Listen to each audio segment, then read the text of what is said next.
ആശ്വാസം നേടാം. ഹൃത്തിനുള്ളിൽ ജീവൻ നൽകും വചനം, തിരുവചനം. Praise the Lord. കർത്താവിൻ്റെ വചനം കേൾക്കുവാനായി നമുക്ക് നമ്മുടെ കൊച്ചു ഹൃദയങ്ങളെ ഒരുക്കാം. നമുക്കിപ്രകാരം പ്രാർത്ഥിക്കാം. കർത്താവേ, ഇന്ന് അവിടുന്ന് എന്നോട് സംസാരിക്കുന്നത് അനുസരിച്ച് ജീവിക്കുവാനും ചിന്തിക്കുവാനും എൻ്റെ പ്രവൃത്തിപഥത്തിൽ അങ്ങയുടെ വചനത്തെ ജീവനുള്ളതാക്കുവാനും എന്നെ സഹായിക്കണമേ. വചനം കേട്ടുകൊണ്ടിരിക്കുമ്പോൾ രോഗിയായി എന്നെ സുഖപ്പെടുത്തണമേ. മനസ്സമാധാനമില്ലാത്ത എന്നെ സമാധാനത്തിലേക്ക് എത്തിക്കണമേ. വിശ്വാസത്തിൽ കുറവുള്ള എന്നെ വിശ്വാസത്തിൻ്റെ മേഖലയിലേക്ക് എത്തിക്കണമേ. ആമേൻ. പത്രോസ് ലീഹ എഴുതിയ 1-ാം ലേഖനം 1-ാമത്തെ അധ്യായം 15-ാമത്തെ തിരുവചനത്തിൽ ഇപ്രകാരം പറയുന്നു: നിങ്ങളെ വിളിച്ചവൻ പരിശുദ്ധനായിരിക്കുന്നത് പോലെ എല്ലാ പ്രവൃത്തികളിലും നിങ്ങളും പരിശുദ്ധരായിരിക്കുവിൻ. ഒരിക്കൽ കൂടെ നമുക്ക് തിരുവചനം ഒന്ന് ശ്രദ്ധിക്കാം. നിങ്ങളെ വിളിച്ചവൻ പരിശുദ്ധനായിരിക്കുന്നത് പോലെ എല്ലാ പ്രവൃത്തികളിലും നിങ്ങളും പരിശുദ്ധരായിരിക്കുവിൻ. നമ്മളെ വിളിച്ചവൻ പരിശുദ്ധനാണ്. അതുകൊണ്ട് നമ്മുടെ എല്ലാ പ്രവൃത്തികളിലും പരിശുദ്ധരായിരിക്കും. അതാണ് വചനം പറയുന്നത്. എന്തെല്ലാം പ്രവൃത്തികളിൽ നമ്മൾ മുഴുകിയാലും ആ പ്രവൃത്തികളെല്ലാം പരിശുദ്ധമായിരിക്കണം എന്ന് വചനം നമ്മളെ പഠിപ്പിക്കുകയാണ്. എല്ലാ പ്രവൃത്തികളും പരിശുദ്ധമായിരിക്കണമെങ്കിൽ പരിശുദ്ധമായ വിശുദ്ധമായ ഒരു വഴിയെ യാത്ര ചെയ്താൽ മാത്രമേ നമുക്ക് ഈ വിശുദ്ധിയുടെ ലക്ഷ്യത്തിലേക്ക് എത്തിച്ചേരാനായിട്ട് സാധിക്കുകയുള്ളൂ. എല്ലാ പ്രവൃത്തികളിലും വിശുദ്ധരായി തീരണമെങ്കിൽ, മാതൃക കൊടുക്കണമെങ്കിൽ നമ്മൾക്ക് മാതൃകകൾ സ്വീകരിക്കുവാനായിട്ട് സാധിക്കണം. മാത്രമല്ല, നമ്മൾ മറ്റുള്ളവർക്ക് മാതൃകകളായി തീരുകയും ചെയ്യണം. എങ്കിലേ എല്ലാ പ്രവൃത്തികളിലും വിശുദ്ധരായി തീരാനായിട്ട് സാധിക്കുകയുള്ളൂ. കഴിഞ്ഞ ദിവസം യൂത്തിന് വേണ്ടിയിട്ടുള്ള ഒരു ധ്യാനത്തിൽ ഒരു യുവ സഹോദരൻ പങ്കുവച്ചു. അവർ കോളേജിൽ നിന്ന് കൂട്ടുകാരെല്ലാവരും കൂടെ ഒരു പിക്നിക്ക് പോവുകയാണ്. പോയി സന്തോഷമായിട്ട് അടിച്ചു പൊളിച്ച് രസിക്കുന്ന സമയത്ത് ഒരു കൂട്ടുകാരൻ പറഞ്ഞു, നമുക്കല്പം മദ്യം കഴിക്കാം. അങ്ങനെ ഇവരെല്ലാവരും കൂടെ അതിന് വേണ്ടിയിട്ടുള്ള വട്ടയട്ടങ്ങളൊക്കെ കൂട്ടി ഇങ്ങനെ ഇരിക്കുന്ന സമയത്ത് അതിൽ ഈ പറഞ്ഞ സഹോദരൻ്റെ പപ്പ ഫോൺ വിളിക്കുകയാണ്. വിളിച്ചിട്ട് ചോദിച്ചു, മോനെ നീ ഇപ്പോൾ എവിടെയാണ്? അപ്പം പറഞ്ഞു, ഡാഡി ഞങ്ങളെല്ലാവരും കൂടെ ഇവിടെ ഇങ്ങനെ ഇപ്പോൾ സന്തോഷം പങ്കുവെച്ച് അനുഭവിച്ചുകൊണ്ടിരിക്കുകയാണ്. വീണ്ടും ഒന്നും കൂടെ ചോദിച്ചു, മോനെ ഇപ്പോൾ കൊച്ച് എന്ത് ചെയ്തുകൊണ്ടിരിക്കുകയാണ്? അപ്പോൾ അവന് പറയാനായിട്ട് ബുദ്ധിമുട്ട്, ഭയപ്പെട്ടു പോയി. അവൻ പറഞ്ഞു, ഞങ്ങളിവിടെ ഒരു പ്രത്യേക സ്ഥലത്ത് ഒരുമിച്ച് കൂടിയിരുന്ന് ചിരിക്കുകയും കളിക്കുകയും ഒക്കെയാണ്. ഈ തിരക്ക് കഴിയുമ്പം ഞാൻ പിന്നെ തിരിച്ച് വിളിക്കാം എന്ന് പറഞ്ഞ് അവൻ ഫോൺ കട്ട് ചെയ്തു. എന്നിട്ട് ഈ മകൻ എന്നോട് പറയാണ്, സിസ്റ്ററെ, മദ്യം കുടിക്കാൻ വേണ്ടി തുനിഞ്ഞ് ആ നിമിഷത്ത് ഒരു സെക്കൻഡ് ഞാൻ എൻ്റെ അപ്പനെ ഓർത്തായിരുന്നു. അവൻ പറയാണ്, ഒരു സെക്കൻഡ് ഞാൻ എൻ്റെ അപ്പനെ ഓർത്തായിരുന്നു. കാരണം നല്ലൊരു മനുഷ്യനാണ്, വലിയില്ല, കുടിയില്ല, നല്ല ആത്മീയ ജീവിതമുണ്ട്, കുടുംബം നന്നായി നോക്കുന്നുണ്ട്, ആധ്യാത്മിക കാര്യങ്ങളിലും ഭൗതിക കാര്യങ്ങളിലുമൊക്കെ അധ്വാനശീലനാണ്. ഇതെല്ലാം ഈ പൊന്നു മോൻ അറിയാം. അതുകൊണ്ട് തന്നെ അവനത് ഉപയോഗിക്കാൻ ഒരല്പം മടിയുണ്ടായിരുന്നു. പക്ഷേ ആ മടിയിലും കൂട്ടുകാരുടെ നിർബന്ധത്തിന് വഴങ്ങാൻ വേണ്ടി ഇങ്ങനെ നിൽക്കുന്ന നേരത്താണ് അപ്പൻ്റെ വിളി. എന്നിട്ട് ഈ കൊച്ചു പറയാണ്, സിസ്റ്ററെ, ആ സമയത്ത് വന്ന ഫോണ് ദൈവം എന്നെ വിളിച്ചതുപോലെ എനിക്ക് തോന്നിപ്പോയി. അല്ലെങ്കിൽ ഞാൻ ഒരിക്കലും ചെയ്യാത്ത ആ പ്രവൃത്തിക്ക് ഞാൻ എൻ്റെ കൂട്ടുകാരുടെ നിർബന്ധത്തിന് വഴങ്ങി വിധേയപ്പെട്ടു പോയേനെ. ദൈവം എന്നെ എത്ര സ്നേഹിക്കുന്നു. എൻ്റെ അപ്പൻ്റെ വലിയ മാതൃക എൻ്റെ മുൻപിലുണ്ടായിട്ടും ഞാൻ ആ വലിയ പ്രേരണയ്ക്ക് വഴങ്ങി അപ്പോഴേക്കുമാണ് എന്നെ ദൈവം നേരിട്ട് വിളിച്ചതുപോലെയുള്ളൊരു അനുഭവം ഉണ്ടായതെന്ന്. എന്നിട്ട് സഹോദരൻ പറയാണ്, സിസ്റ്റർ, ഞാൻ മദ്യം ഉപയോഗിച്ചില്ല.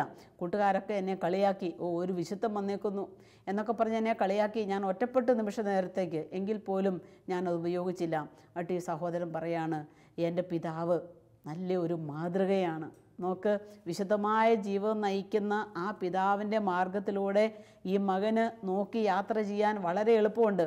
എങ്കിലും ബാഹ്യമായിട്ടുള്ള സമ്മർദ്ദങ്ങൾ നമ്മളെ ഞെരുക്കുമ്പോഴും ഈ വിശുദ്ധമായ പ്രവർത്തികളിലൂടെ നമ്മുടെ എല്ലാ കാര്യങ്ങളും മുന്നോട്ട് പോകണമെങ്കിൽ നമ്മളെ വിളിച്ചവൻ വിശുദ്ധനാണ് എന്നുള്ള ഓർമ്മയിൽ നിന്നെങ്കിൽ മാത്രമേ ഇപ്രകാരത്തിലുള്ളൊരു ജീവിതം നമുക്ക് മുൻപോട്ട് നയിക്കുവാനായിട്ട് സാധിക്കുകയുള്ളൂ. എപ്പോഴും നമ്മൾക്കൊരു മാതൃക ആവശ്യമാണ്. ഒരുപക്ഷെ നമ്മുടെ വീട്ടിലുള്ളവരായിരിക്കാം, നമ്മുടെ കൂട്ടത്തിലുള്ളവരായിരിക്കാം. അവരുടെ മാതൃകകൾ എപ്പോഴും നമ്മളെ പല കാര്യങ്ങളിലും സഹായിക്കുകയാണ്. ക്രിസ്റ്റി ധ്യാനം വെച്ചപ്പം +1 പഠിക്കുന്ന ഒരു മോള് പറഞ്ഞു, കൂട്ടുകാരത്തി ഫോണിൽ എന്തോ ഒരു അശുദ്ധമായ ഫിലിം കയറ്റിക്കൊണ്ട് വന്നു. അതിങ്ങനെ കൂട്ടുകാരെ എല്ലാം ഇങ്ങനെ നിരത്തി പിടിച്ചിങ്ങനെ കാണിച്ചുകൊണ്ടിരിക്കുക. ഇവളും അത് പോയി നോക്കിക്കഴിഞ്ഞപ്പോൾ മനസ്സിലായി ഇത് സുഖമില്ലാത്തൊരു കാര്യമാണ്. ഉടനെ ഈ കുഞ്ഞ് അവിടുന്ന് എഴുന്നേറ്റ് മാറിപ്പോയി. മോള് പ്രാർത്ഥിക്കാൻ വന്നപ്പോൾ പറയാ, സിസ്റ്ററെ വളരെ ബുദ്ധിമുട്ടുകളാണ്, സ്കൂളിൽ ചെന്നാലും വളരെ ബുദ്ധിമുട്ടുകളാണ്, പ്രാർത്ഥിക്കണം കേട്ടോ. നോക്ക്, നല്ലൊരു കുടുംബാന്തരീക്ഷത്തിൽ ജീവിക്കുന്ന മക്കളാണെങ്കിൽ ഇത്തരത്തിലുള്ള സ്വാധീനങ്ങൾ ഇടത്തുനിന്നും വലത്തുനിന്നും മുൻപേന്നും പുറകുനിന്നും ഒക്കെ കയറി വന്നാലും അവർക്ക് അവരുടെ വീടിനെക്കുറിച്ചുള്ള നല്ല ഓർമ്മകളും അല്ലെങ്കിൽ നല്ല മാതൃകൾ കിട്ടിയതൊക്കെ ഉള്ളിൻ്റെ ഉള്ളിലുണ്ടെങ്കിൽ അവരാ പാവ വഴികളിലേക്ക്, അശുദ്ധമായ വഴികളിലേക്ക് പോവുകയില്ല. അതിന് കർത്താവിൻ്റെ മുൻപിലിരുന്ന് നമ്മളെ തന്നെ സ്വയം വിശുദ്ധീകരിക്കണം. നമ്മൾ കാണുന്നുണ്ടല്ലോ തിരുവചനത്തിൽ, മോശ 40 രാവും 40 പകലും കർത്താവിൻ്റെ സന്നിധിയിലിരുന്ന് അവിടുത്തെ മഹത്വം കൊണ്ട്, അവിടുത്തെ പ്രകാശം കൊണ്ട്, അവിടുത്തെ വിശുദ്ധി കൊണ്ട് നിറഞ്ഞിട്ട് ഇറങ്ങി വന്ന് തൻ്റെ ജനത്തെ വിശുദ്ധീകരിക്കുന്നത് നമ്മൾ കാണുന്നുണ്ട്. സ്വയം വിശുദ്ധീകരിക്കാത്ത ഒരാൾക്ക് വിശുദ്ധമായി ജീവിതം നയിക്കുവാനും മറ്റുള്ളവർക്ക് മാതൃക കൊടുക്കുവാനും സാധ്യമല്ല എന്ന് തിരുവചനം ഇവിടെ കാണിക്കുകയാണ്. ഏത് ജീവിത അന്തസ്സിൽപ്പെട്ടവർക്കും വിശുദ്ധി കൂടാതെ ദൈവത്തെ പ്രസാദിപ്പിക്കാനായിട്ട് സാധ്യമല്ല. കുടുംബജീവിതം നയിക്കുന്നവരാണെങ്കിലും, പിന്നെ സന്യസ്ത ജീവിതം നയിക്കുന്നവരാണെങ്കിലും, പൗരോഹിത്യ ജീവിതം നയിക്കുന്നവരാണെങ്കിലും ഈ വിശുദ്ധി ഇല്ലാതെ ദൈവത്തെ നമുക്ക് മഹത്വപ്പെടുത്താനായിട്ട് സാധിക്കുകയില്ല. ഒരു സഹോദരൻ എന്നോട് പറഞ്ഞു, സിസ്റ്ററെ, അദ്ദേഹത്തിൻ്റെ ഭാര്യ മരിച്ചുപോയി, 3 മക്കളാണ്, മക്കളെ 3 സ്ഥലത്ത് പഠിച്ചുകൊണ്ടിരിക്കുകയാണ്. ഇദ്ദേഹം തന്നെയുള്ളൂ ഭവനത്തിൽ. ഇദ്ദേഹം പറയാണ്, ഞാൻ എന്നും വെളുപ്പിന് 3 മണിക്ക് എഴുന്നേൽക്കും. 3 മണിക്ക് എഴുന്നേറ്റ് കൊന്ത ചെല്ലും, കരണക്കൊന്ത ചെല്ലും, ബൈബിള് വായിക്കും, പ്രാർത്ഥിക്കും, പിന്നെ ഞാൻ കാപ്പി ഉണ്ടാക്കും, അതിന് വേണ്ട ഇച്ചിരി കടി ഉണ്ടാക്കും. അപ്പോഴേക്ക് സമയം 6:15 അത് കഴിഞ്ഞ് റെഡിയായി ഞാൻ പള്ളിയിൽ പോയി വിശുദ്ധ കുർബാന കാണും. എന്നും ഡെയിലി വിശുദ്ധ കുർബാനയ്ക്ക് പോകും. ഇദ്ദേഹത്തിൻ്റെ ഈ ജീവിതം എല്ലാവരും ശ്രദ്ധിക്കുന്നുണ്ട്. ഒരു ദിവസം വിശുദ്ധ കുർബാന കഴിഞ്ഞിറങ്ങിയപ്പം ഇദ്ദേഹത്തോട് ഒരു ചേട്ടൻ പറഞ്ഞു, ഒരു കാര്യം ചെയ്യുക, നീ എൻ്റെ കുടുംബത്തിന് വേണ്ടി ഒന്ന് പ്രത്യേകം പ്രാർത്ഥിക്കണം, എൻ്റെ കുടുംബത്തിൽ ഇന്ന വിഷയങ്ങളുണ്ട്. അപ്പോൾ ഈ ചേട്ടൻ പറഞ്ഞു, ഞാൻ പ്രാർത്ഥിക്കാം. ഈ ചേട്ടൻ എന്ത് ചെയ്തു, അത് കേട്ടിട്ട് പോയി പിറ്റേന്ന് പ്രാർത്ഥിക്കാൻ വേണ്ടി ഉണർന്ന സമയത്ത് 3 മണിയായപ്പം ഈ സഹോദരൻ പറഞ്ഞ നിയോഗങ്ങളെല്ലാം കർത്താവിൻ്റെ കരങ്ങൾ കൊടുത്ത് പ്രാർത്ഥിച്ചു. ഒരു 4 ദിവസം കഴിഞ്ഞപ്പം ഈ സഹോദരൻ ചെന്നിട്ട് പറഞ്ഞു, അതെ, നീ എനിക്ക് വേണ്ടി പ്രാർത്ഥിച്ചായിരുന്നു അല്ലേ, എൻ്റെ കാര്യം സാധിച്ചു. അപ്പോൾ അദ്ദേഹത്തിന് സന്തോഷമായി. അങ്ങനെ പലരും ഇദ്ദേഹത്തോട് പ്രാർത്ഥന ചോദിക്കാൻ തുടങ്ങി. പ്രാർത്ഥിക്കണം. ഇടവപ്പള്ളി വരുന്നവർ തന്നെ പറയാൻ തുടങ്ങി, നീ എനിക്ക് വേണ്ടി ഒന്ന് പ്രാർത്ഥിക്കണം, എനിക്ക് വേണ്ടി പ്രാർത്ഥിക്കണം. പെട്ടെന്ന് ഈ സഹോദരൻ പറയുകയാണ്, സിസ്റ്റർ, എല്ലാവരും വന്ന് എന്നോട് പ്രാർത്ഥന ചോദിക്കുമ്പോൾ ഞാനൊന്ന് ഇല്ലാതായി പോകുന്ന ഒരനുഭവമാണ് എനിക്ക് ഭയമാണ് ഇങ്ങനെ മറ്റുള്ളവർ പറയുമ്പോൾ.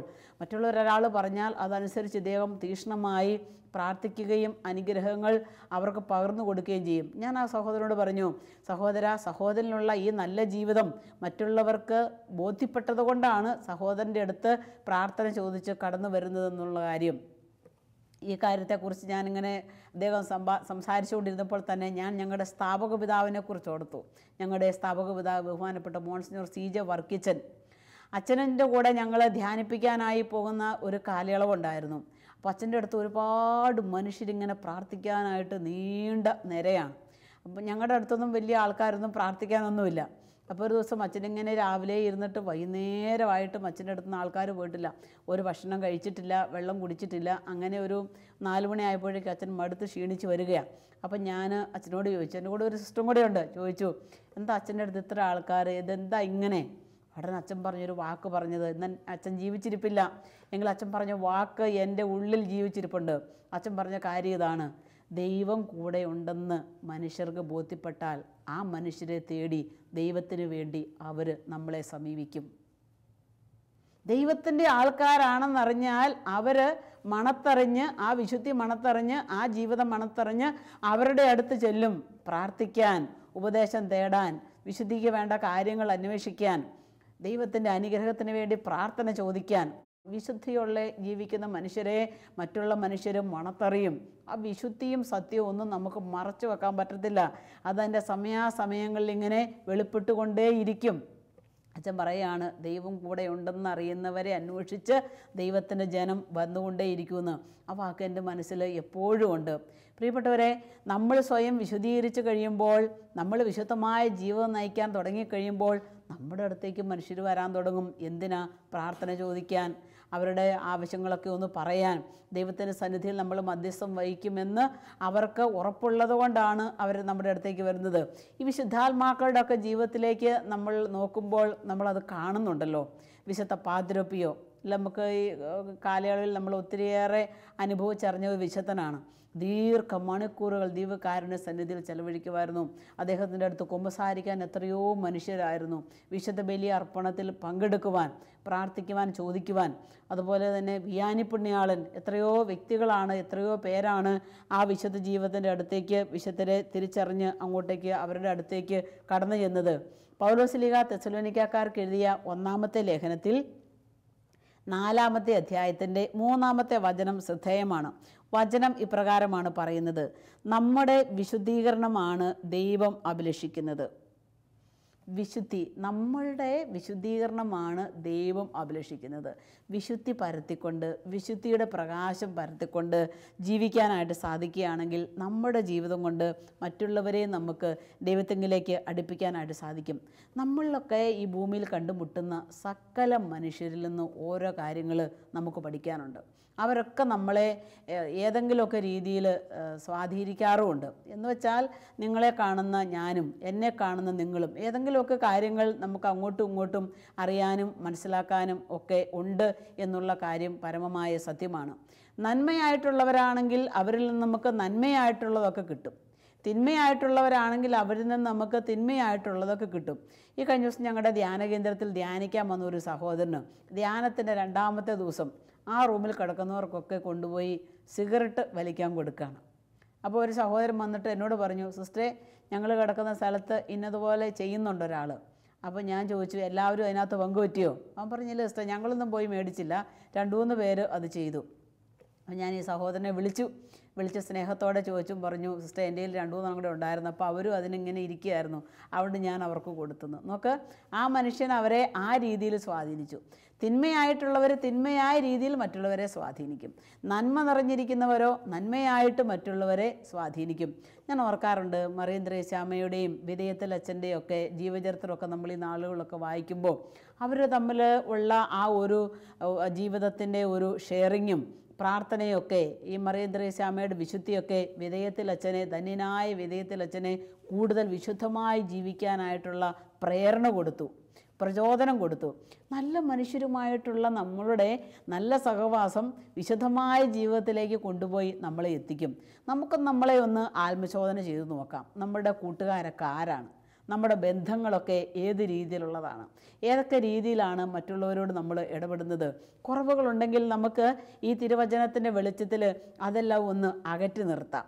നമ്മളെ വിളിച്ചവൻ വിശുദ്ധനായിരിക്കുന്നത് പോലെ നിങ്ങളുടെ എല്ലാ പ്രവൃത്തികളിലും, അതാണ് വചനം പറയുന്നത്, ഏതാനും പ്രവൃത്തികളിലല്ല, എല്ലാ പ്രവൃത്തികളിലും നിങ്ങൾ വിശുദ്ധരായിരിക്കണം. അപ്പോൾ നമ്മുടെ നല്ല കൂട്ടുകാരെ നമുക്ക് സ്വീകരിക്കുവാനും നന്മയായിട്ടുള്ളത് മറ്റുള്ളവരിൽ നിന്ന് സ്വീകരിക്കുവാനും അംഗീകരിക്കാനും സാധിക്കുമ്പോഴാണ് ഈ ഒരു കൃപയും അനുഗ്രഹവും നമ്മളിലേക്ക് കടന്നു വരുന്നത്. വിശുദ്ധ മത്തായിയുടെ സുവിശേഷത്തിൻ്റെ 5-ാം അധ്യായത്തിൽ 13-ാമത്തെ തിരുവചനത്തിൽ നമ്മൾ ഇപ്രകാരം കാണുകയാണ്: നിങ്ങൾ ഭൂമിയുടെ ഉപ്പാണ്. ഉറ കെട്ടുപോയാൽ എങ്ങനെ അതിന് ഉറവ് കിട്ടും? മനുഷ്യരാൽ ചവിട്ടപ്പെടാനല്ലാതെ പിന്നെ ഒന്നിനും അത് കൊള്ളുകയില്ല. കർത്താവ് പറഞ്ഞേക്കുന്ന ഈ ഉപ്പിൻ്റെ ഉറ എന്ന് പറയുന്നത് നമ്മളുടെ ജീവിതത്തിൻ്റെ വിശുദ്ധിയല്ലേ? ജീവിതത്തിൽ വിശുദ്ധിയല്ലേ? ആ ഉറ കെട്ടുപോയാൽ പിന്നെ എന്തിനു കൊള്ളും? വചനം പറയുകയാണ്, അത് പിന്നെ മനുഷ്യരാ ചവിട്ടപ്പെടാനല്ലാതെ പിന്നെ വേറൊന്നിനും കൊള്ളുകയില്ല. ഈ വിശുദ്ധിയുടെ ഉറ നമ്മളുടെയൊക്കെ ജീവിതത്തിൽ കെട്ടുപോയതാണ് പല പ്രശ്നങ്ങൾക്കും കാരണമെന്ന് നമുക്ക് തന്നെ കണ്ടെത്താനായിട്ട് സാധിക്കും. വിശുദ്ധിയുടെ ഉറ നമ്മളിൽ കെട്ടുപോയി. വിശുദ്ധമായ ജീവിതം നയിക്കാനുള്ള നിമിഷങ്ങളിലൂടെ യാത്ര ചെയ്തിരുന്ന നമ്മളെ കൂട്ടുകാരായിട്ടും മറ്റുള്ളവരായിട്ടും അല്ലെ മറ്റ് പ്രലോഭനങ്ങളൊക്കെ ആയിട്ടും നമ്മളെ വീഴ്ചപോയി. ഈ വിശുദ്ധിയുടെ ഉറ നമ്മളിൽ കെട്ടുപോയി. അതുകൊണ്ട് പല ജീവിത വിഷയങ്ങൾ വരുമ്പോൾ നമ്മൾ അതിനകത്ത് കിടന്നിങ്ങനെ തകർക്കപ്പെടുന്ന അനുഭവത്തിലേക്ക് പോവുകയാണ്. അതുകൊണ്ട് ഈ വചനം നമ്മുടെ ഉള്ളിൽ ജീവിക്കണം. ഉറകെട്ടു പോകരുത്. ജീവിതത്തിൻ്റെ വിശുദ്ധി കാത്തു സൂക്ഷിക്കുവാൻ നമുക്ക് സാധിക്കണം എന്ന് തിരുവചനം നമ്മളെ പഠിപ്പിക്കുകയാണ്. വിശുദ്ധ മർക്കോസിന് സുവിശേഷം 8-ാമത്തെ അധ്യായത്തിൽ 33-ാമത്തെ തിരുവചനത്തിൽ നമ്മൾ ഇപ്രകാരം കാണുകയാണ്: സ്വന്തം ജീവൻ രക്ഷിക്കാൻ ആഗ്രഹിക്കുന്നവൻ അത് നഷ്ടപ്പെടുത്തും. അപ്പോൾ സ്വന്തം ജീവനെ രക്ഷിക്കാൻ നമുക്ക് വേണം. മറ്റുള്ളവരുടെ ജീവനെയും നമ്മുടെ ജീവനെയും നല്ല വഴിയിലേക്ക് കൊണ്ടുവന്നെങ്കിൽ മാത്രമേ നമുക്ക് ഈ രക്ഷയുടെ അനുഭവത്തിലേക്ക് പോകാനായിട്ട് സാധിക്കുകയുള്ളൂ. എല്ലാ മനുഷ്യരും നമ്മളെ നോക്കി ആഗ്രഹിക്കുന്നത് നമ്മൾ നല്ലവരായി ജീവിക്കണമെന്നുള്ളതാണ്. എല്ലാ മാതാപിതാക്കളുടെ ആഗ്രഹം മക്കൾ നല്ലവരായി വളരണമെന്നുള്ളതാണ്. മാതാപിതാക്കളുടെ ആഗ്രഹം പോലെ തന്നെ മക്കളുടെ ആഗ്രഹവും മാതാപിതാക്കളും നല്ലവരായിരിക്കണമെന്നുള്ളതാണ്.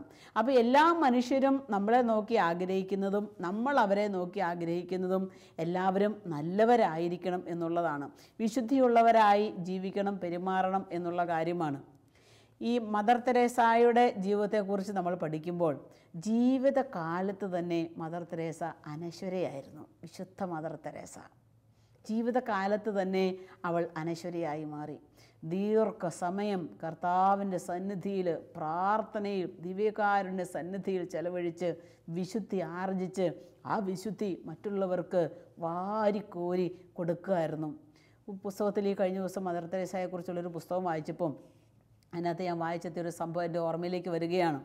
ഒരു രോഗിയായ ഒരാളുടെ കട്ടിലിൻ്റെ സൈഡിൽ മദർ തെരേസ മുട്ടുകുത്തി നിന്ന് കൈ വിരിച്ചു പിടിച്ച് ജപമാല ചൊല്ലി ആ ആത്മാവിന് വേണ്ടി, ആ ജീവിതത്തിന് വേണ്ടി പരിശുദ്ധമ്മയോട് പ്രാർത്ഥിച്ച് അനുഗ്രഹങ്ങൾ ചോദിച്ച് വാങ്ങിച്ചു കൊടുക്കുകയാണ്.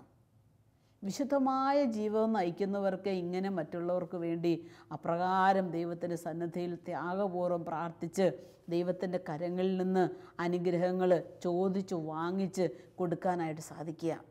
സീനായിലെ വിശുദ്ധ കാതറിൻ പറയുന്ന ഒരു കാര്യമുണ്ടല്ലോ. ആ കാതറിൻ പറയുകയാണ്, ദൈവത്തിൻ്റെ കരങ്ങളിൽ നിന്ന് ഈ ലോകത്തിന് വേണ്ടുന്ന കാര്യങ്ങൾ ചോദിച്ചു മേടിച്ചു കൊടുക്കാൻ സാധിക്കുന്ന ഏറ്റവും നല്ല നിമിഷങ്ങളാണ് വിശുദ്ധമായ നിമിഷങ്ങൾ പ്രാർത്ഥനയിലൂടെ നമ്മൾ ചെലവഴിക്കുമ്പോൾ നടക്കുന്നത് എന്നുള്ള കാര്യം. വിശുദ്ധരുടെ പ്രാർത്ഥനയ്ക്ക് വലിയ വിലയുണ്ട്. വിശുദ്ധമായി ജീവിക്കുന്ന ഒരാത്മാവിൻ്റെ പ്രവർത്തനത്തിന് വലിയ ശക്തിയുണ്ട്. ദൈവം അവരെ അഭിഷേകം ചെയ്തേക്കുകയാണ്. അവിടുത്തെ കൃപകൾ കൊണ്ടും അവിടുത്തെ നന്മകൾ കൊണ്ടും അവിടുത്തെ വിശുദ്ധി കൊണ്ടും വിശുദ്ധരുടെ ജീവിതം ദൈവത്തിന് എന്നും പ്രീതികരമാണ്. വിശുദ്ധമായ അപ്രകാരം ഒരു ജീവിത ശൈലിയിലേക്കാണ് ദൈവമായ കർത്താവ് നമ്മളെ ഓരോരുത്തരെയും വിളിച്ചിരിക്കുന്നത്.